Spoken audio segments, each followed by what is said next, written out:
What's up, Basketball Nation? Welcome back. This is episode 6.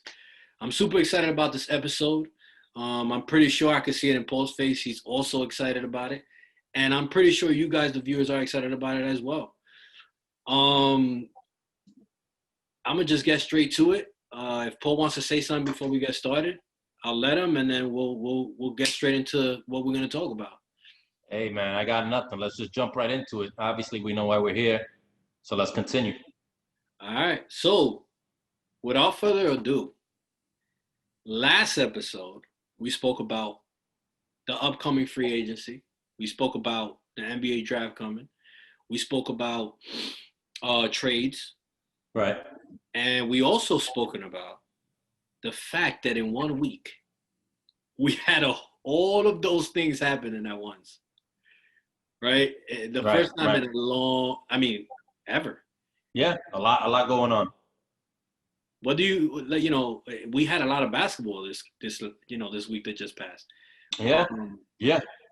A lot went on, a lot going on, obviously, between the trades were able to start on the Monday, and then the draft was on the Wednesday, and then Friday evening was free agency kicked off, and people could verbally agree to now where they're actually putting pen to paper, and making the things 100% official. So the deals, and then we're still continuing from there. Obviously now teams are doing little trades, figuring out who starts, who doesn't. Training camps are getting started.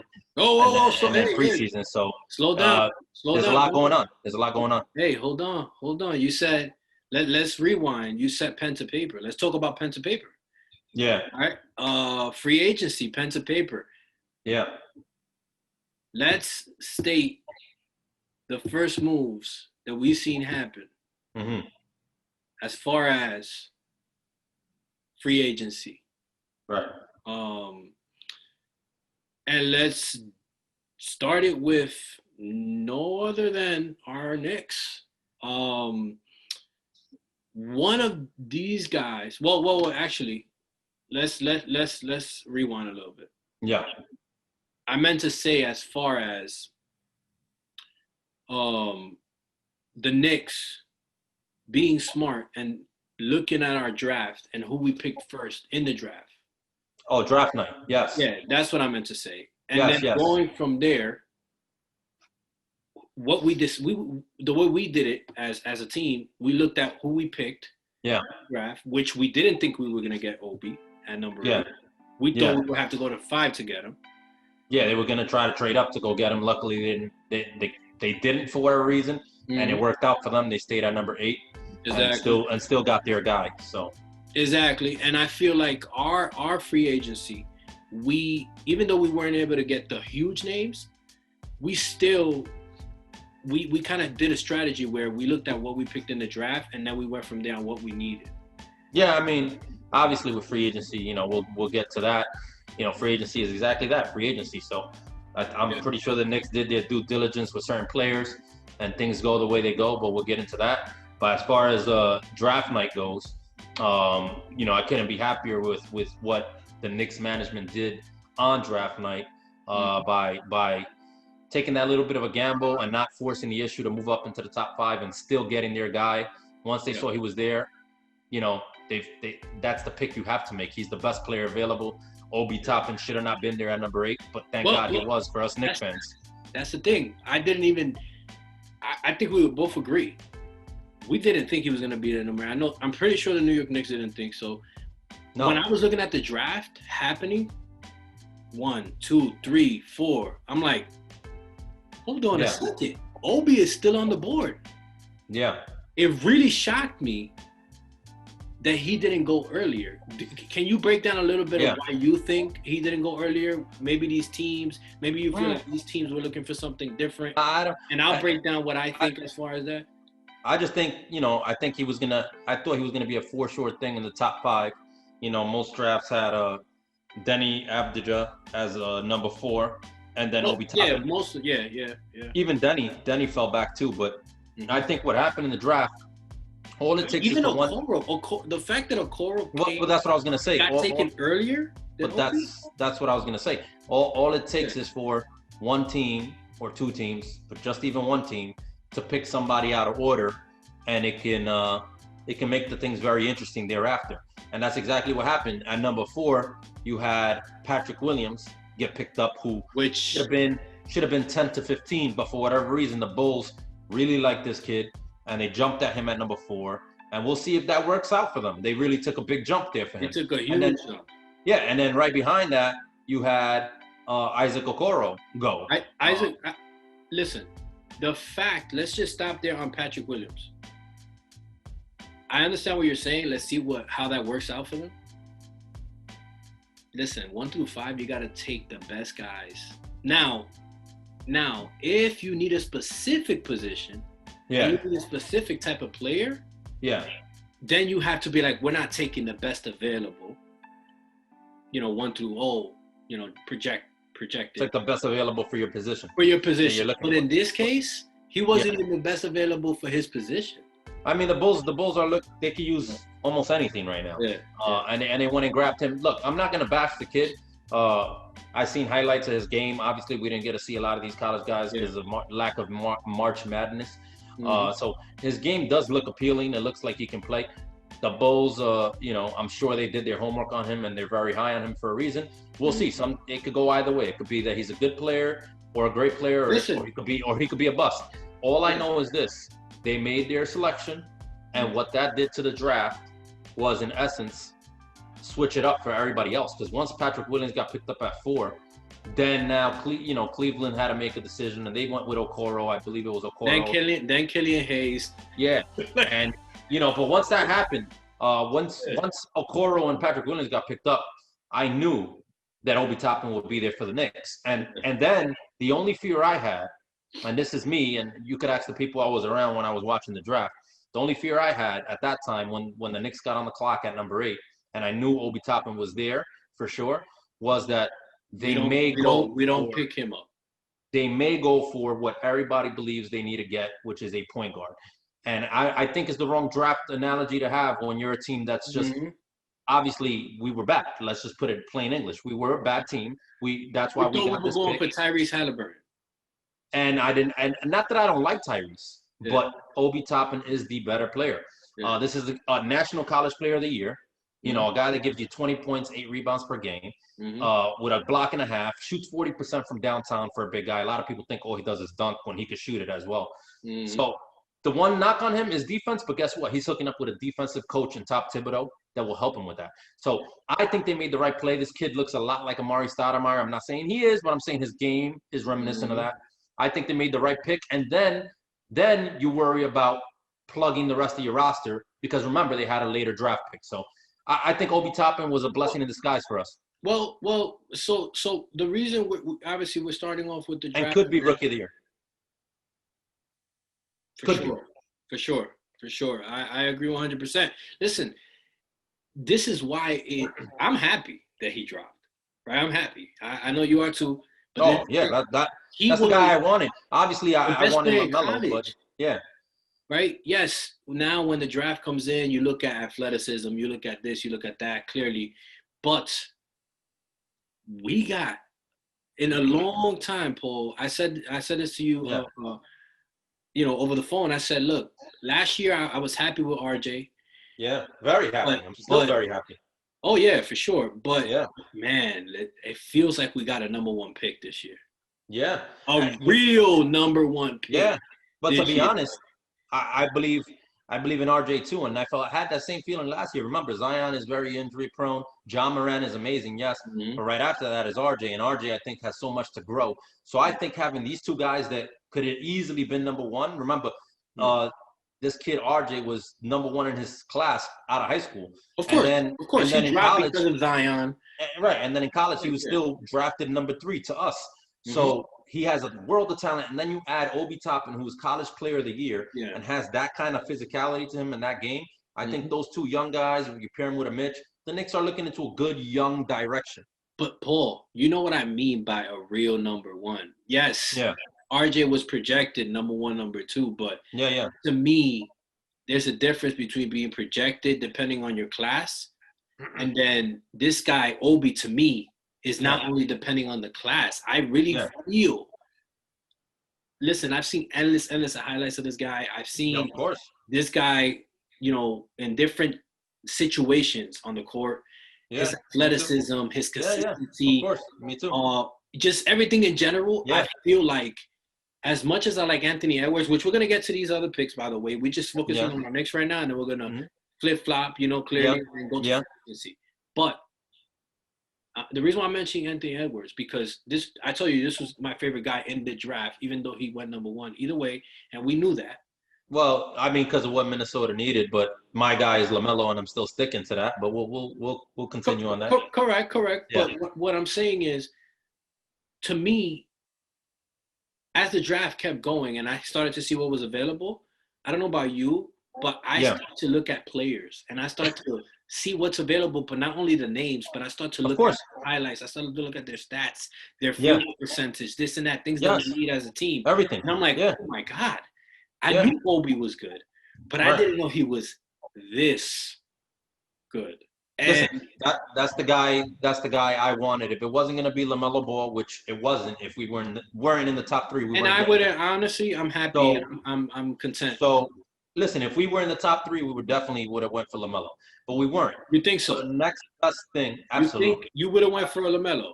They would have definitely went for LaMelo, and LaMelo easily could be Rookie of the Year. Now, why would you say that before we continue? Like, why would you say you would have picked LaMelo? Same reason why a lot of Knicks fans and just analysts in general on TV, when you watch the draft that night, were saying, yes, Obi Toppin is a good player, but they should have went with Tyrese Halliburton. A lot of people believe they should have went with Tyrese Halliburton. Well, because they expected us to go for a point guard. Because they know Tyrese is good. He will be good, but also he's a point guard. So if the Knicks were in the top 3, hold on. Here's my point. If the Knicks were in the top 3, you're gonna go for the best point guard in this draft, which is LaMelo Ball, and that would have been an easy one for them, but they weren't. So what do you do next? You go for the next best thing, and I think the next best thing in this draft, and possibly could be even better than LaMelo, would be Obi, but we'll see. Yeah, and it worked out. Listen, this is the thing. I'm going to be honest. Going into the draft, and I said this last episode too to you, yes, we needed a point guard. At this point, we got more than enough now. But at that time. No, we'll talk about that. At that time. Yeah. To me, because I was looking at it as our organization, I'm like, yo, Leon Rose, he's going to be smart. He's going to look at a point guard in free agency. Oh yeah, and not only that, and try to push for that. And not only that, we were thinking of a Fred. Yeah. We were thinking of a Russ. And listen, let's not even get out. And let's not even get out of the draft. I know the reason why I'm not getting in the draft. In the draft itself. Yeah. What did he do? He traded up from 27 to 23 to assure himself a chance at a point guard. And he went and got, some people feel mixed about him. Yeah. I like him. He went and got Emmanuel Quickly from Kentucky, who was the SEC Player of the Year, who can shoot the lights out of that basketball. And you need a shooter to spread the floor. So, whether he starts or he doesn't start, he's going to be firepower. He's going to be 100% for the ball. So, 100%. And he's coming from a big program. And I trust Leon Rose on what he's doing. And I knew it wouldn't end there. And then he wanted free agency to try to continue and even get better there. So the reason why I mentioned that, right? Let's think of it like the draft was today, right? Right. With the New York Knicks. We make the decision, me and you, on who we pick. We're looking at free agency while we're, any professional that is part of an organization, especially, like the Knicks. In our situation, we need to be very careful. This is our opportunity right now to build a young core, a young team. We're trying to start from what we need most and what we could get best in that position. In this case, it was the point guard position. That's what we've been talking about for God knows how long. Not only Knicks fans, but our team. So what happens? The draft night comes in. But we're also seeing the free agency, and we're looking at the good point guards that's available. Of course. So now we're number 8 in the draft, and we're looking at the draft go, and we're like, holy crap, hold on a second. We have a chance of getting Obi. Yes. Hey, even if we get Obi and he's not a point guard, which is what everybody's saying that we need, and we agree with that, we can fix that. We can fix that. We can look to fix that. Yeah. And we have money to be able to get something. Right. And not only that, it hasn't. Yeah. No, and not only that, it hasn't happened just yet. But that's my point. They're also looking at it like, yes, they had the money, but also now once you get Obi Toppin at power forward, there was always rumblings of maybe possibly using Julius Randle in a trade. Now that you get Obi Toppin, that makes that more realistic and more you're not afraid to do it. So it hasn't happened yet, but I would not be surprised if Julius Randle gets traded for some guards or some picks or some variation of that. You get away. They're gonna look to give the keys to Obi Toppin. You get away too. Hey, listen, you get away too far, man. You get away too far because that's what I was gonna say. That as far as the 2 picks that we got, right in the draft, quickly. Right, we were smart. We traded to get at least to 25, which we got there, and what do? We said, you know what? Which I felt like if Cole Anthony was still available, I would have loved the Cole. But the fact that he wasn't available, he was gone. Yep. RJ Hampton was no longer available. Yep. Which was the pick before we picked at 25. So I was shaking in my boots, and then when they said Emmanuel Quickly, I was like, "Ooh, I know this guy. He's a Kentucky product." Yeah. And he's an animal as far as what he does. Is he a RJ Hampton? In my opinion, no. Is he a Cole Anthony? In my opinion, no. Is he a Tyrese Halliburton? No. No, definitely not Tyrese. Definitely not Tyrese. You know what I kept thinking, Paul? But at number 8, we got an Obi. Exactly. So not only that, I'll give you a little hot take for that. Tyrese, I think he's gonna have a stellar career. Cole Anthony and RJ too. They'll have good careers. But I'm not ready to hang up the jersey on this Quickly kid. This Quickly kid, I'm gonna give you a hot take of it. He could probably end up being better than Cole Anthony, and then. You're gonna give him more of a favor because he's a Knick now. Not only that. You gotta look at his college career. In his college career, 16 points per game, right? 4 rebounds, 2 assists, SEC Player of the Year. What that means is he was the Player of the Year for that conference, Kentucky, where they play. There's a lot of big hard conference. Exactly, and he was the best player. He was rated the best player in the conference, and obviously highly ranked out of high school. That could be overlooked. All of that. So he's not a favorable. Which should be a little undersized. Guy could ball. He wasn't a favorable name. I mean, no, 100%. But he shoots 43% from downtown, which is very 93% from the line. This kid doesn't hurt you nowhere. And he could penetrate. Obviously, knock on wood, he's been healthy. RJ Hampton and Cole Anthony have suffered injuries already. So I don't know. Maybe the Knicks are onto something. I like the kid. We'll see how he develops. Well, no, don't get me wrong. Listen, I like him too. I'm not saying I don't. I'm just saying that compared to these guys, to me, I would have, if there was available, which we both said, we were texting back and forth, but we said, we kept seeing them names get down. We're like, they're not going to be available, you know? And hey, Cole Anthony went to Orlando. Let's see what they do with him, you know? And so, to me, I think it's a good fit for Cole Anthony, by the way, as well. Or the Magic is a good fit for Cole Anthony, I think. So he'll do fine. I like it. And he got his friend Mo Bamba there, you know. Yeah, he'll do fine there. Fine. So, he'll be good.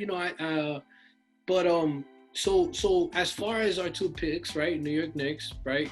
Obi, and we got Quickly. I like that, right? Because once we got Obi, the first thing I thought was, we're gonna trade Julius. Oh yeah. And I think that's trade Julius, and this is the thing: we still haven't traded Julius because they're not going to do anything just to do it. This team, if you've been noticing their trend, they're not just going to do things to do it and to appease the public. They're very patient. I have so much to say about it, but I'm gonna let you talk. Yeah, listen, they're very patient. They're not trying to do a crazy trade that's going to put them in a worse position for years to come. They're really sitting there and fielding offers and looking through everything thoroughly. And, if worst comes to worst, they're looking at it like, you know what, we're not going to lock ourselves away for years to come in bad salaries. What we're going to do is we're going to develop these young guys. If we can get a trade that fits, we're gonna do that. If we can Don't get a say free the agent rest of the signing that names. fits, we're gonna do that. Yeah. And that's their mindset right now, and I'm on board with it. I'm on Oh board yeah, with it. 100%. And I think that you hit it right on the nose as far as why we haven't done the Julius Randle yet. Right. I still feel like we are. I think so too. We're just waiting for the right. We don't know what's happening behind the scenes. We're just waiting for the right move. Right. But it's obvious that that's what we're trying to do. We literally have stacked up in that position. Mm-hmm. You get me? So we're too stacked. Yeah. We're too stacked in that position. And Julius Randle is not the type of player that wants to come off the bench, I think. Oh no, and I'm gonna tell you the truth. And as much as I love Julius, because we're going the young way, and we're just trying to build this culture of youth. I feel like we are going to start Obi, and because of that reason, we have no real need for Julius. And especially because he's not the type of player that wants to come off the bench. There are certain players that he's gonna fit somewhere else very good, and I think that a lot of these teams are watching him now when they see what we're doing. Yeah. So there's a team I think that he fits great, and there's a team I think that can help us, and I think that may happen. And one team that comes to mind right now is the Charlotte Hornets. They have too many point guards. Yeah. Now that they added LaMelo Ball, Terry Rozier, Graham, but they are missing some power forwards. Obviously they got Gordon Hayward, but he's more of a shooting guard, small forward. Mm-hmm. They could use a Julius, and we could use one of their point guards. Yeah. Obviously, it's not going to be LaMelo. They just drafted him. Yeah. But if they're willing to give us Terry Rozier or Graham, there's a conversation to be had. Hey, listen. You said we could use one of their point guards, and I'm going to tell you, and this is probably where me and you is going to differ once we get deeper into the next names that we do got now. We're just scratching the surface as far as the basis of what the Knicks did, right? But we're not saying specific players, and there's certain things that happened today, which today is Sunday, what's today? November 20 what? 2nd, I believe. 22nd for the people, for the viewers. And I'm just saying, there's more trades. I know what you're trying to hint at, that the point guards we have, it's not. We have a good young nucleus. But I told you, I was kind of. But we can improve on that as well through trade, and I would not put that out of the realm of reality. Is all I'm saying. Oh yeah, for sure. We can always get better. I'm just saying that as far as the point guard position, even though I like Quickly, right? Mm-hmm. Even though I like, he's very young. Yeah, and stuff like that. There's a specific point guard that we pick up today where that I feel, and this. Hey, listen, I may sound crazy to the viewers, and maybe to you, or maybe not. Mm-hmm. I like what we did here, and I would like to give him a real chance to take the keys in that point guard position. But we'll get to that. I just want to ask you one question. Go ahead. So we can close the New York Knicks draft, and then we'll hit 1 through 10 as far as the other teams. Yeah. But are you content with Obi and Quickly as far as the draft? Are you content as a New York Knicks fan, but not only that, looking at our history of draft picks? Listen, it's the best draft by far for us. I think it's one of the better drafts. Obviously, the Porzingis draft was obviously very good. Obviously, we let him go. But it was a steal. We didn't think he was going to be with him. He became a big-time all-star. Yeah, but at the end of the day, it doesn't matter what we may think. It's what came out of it. So that was one of the better drafts. Yeah. This one, we don't know what's going to come out of it just yet, but I feel strongly that it's going to be a lot of good comes out of it. Mm-hmm. I do think Obi Toppin is going to be an all-star, not once, but many times in this league. And I think we're giving him two. I think that were you saying that before you finish? Yeah. We're putting way too much. Hey, listen, I know he's like, yo, damn, it's too much pressure. But I think he's ready. No, it's fine. But he's built for that. Look, remember, this kid, his background, he's from Brooklyn. He's from Bushwick. He's from Bushwick. And listen, if you see his story, this guy got no D1 offers straight out of high school. Not one. He had to go to a prep school and then earn offers. He earned offers from there to go to Dayton, and that's why he came out a little older. And even Dayton is not And you know what? He made that team what it was. Yeah, of course, they only lost two And games. if it wasn't for the pandemic, last year, if it wasn't for the pandemic, he they could have went all the taken way. farther. Of course, and that's what I'm trying to say. That this kid, the pressure doesn't faze him. Because if that was the case, he would have never made the league. He would have hung it up once he had no D1 offers out of high school. Instead, he kept fighting. He went to a prep school and tried to showcase himself there. So I'm not afraid of the kid's engine. None of that. Like I said, the only knock I have for him is defensively, but I think Thibodeau will help him. But to sum it up, he even agreed. That's not his strong suit. No, it's not, but I think he could get better. He's a shot blocker, but I think he could get better on ball defense. I think Thibodeau can help him. But I think at the end of the day, obviously not this season, but when his career is all said and done, this guy's going to be a multi-time All-Star, in my opinion. And I think real quick, before leaving I think Quickly is going to be not an All-Star, right? But a player that is on a roster every single year and is a big role player. That's going to be his role. I think he's going to be a role player. A very good role player. And you know, like look at the Danny Greens of the world. Danny Greens, the Lou Williams. These guys were never really He's going to be one of those. Yes, a player that everybody always wants on their roster, a six-man type of guy that can light it up. That's going to be him. All right. Hey, listen, I'm not mad at that. And I agree with that 100%. Like I said, before we close on the Knicks as far as draft, Quickly, I didn't say that I don't like him. I said that I would have, if I could choose, I would have chose the other point guards that came before him. I respect it. But look, at the end of the day, him, not only for the New York Knicks, but I agree with you 100%. He is going to be a guy that's going to be in the league for a long time. And I feel that not only because he's a Knick, but I really see it in his game. He has a good work engine. He has all the mechanics. But before we leave the Knicks real quick, on that note, obviously part of draft night, which was done on draft night too, I want to give a little love to Miles Powell and wish him nothing but the best. He's going to fight really hard to make this team. You know, he got picked up undrafted by us. He has talent as well. He has talent. So we will see. He's a point guard too. Yeah, I mean he's a combo guard. Yeah. Obviously this is the kind of player that we're gonna use the G League with. I'm gonna bring him up and down. I even told you. I said, you know who this guy is? Because I like to find players. The crazy thing about him is I call it he's underrated. Oh yeah, because he's undersized a little bit. 100%, yeah, and a lot of, I mean, we can go. We'll do an episode, maybe next week or something, as far as certain players that either dropped in the draft because they were underrated, or certain players that didn't even get drafted and came undrafted. Right. That may even be better than some of these guys that got drafted.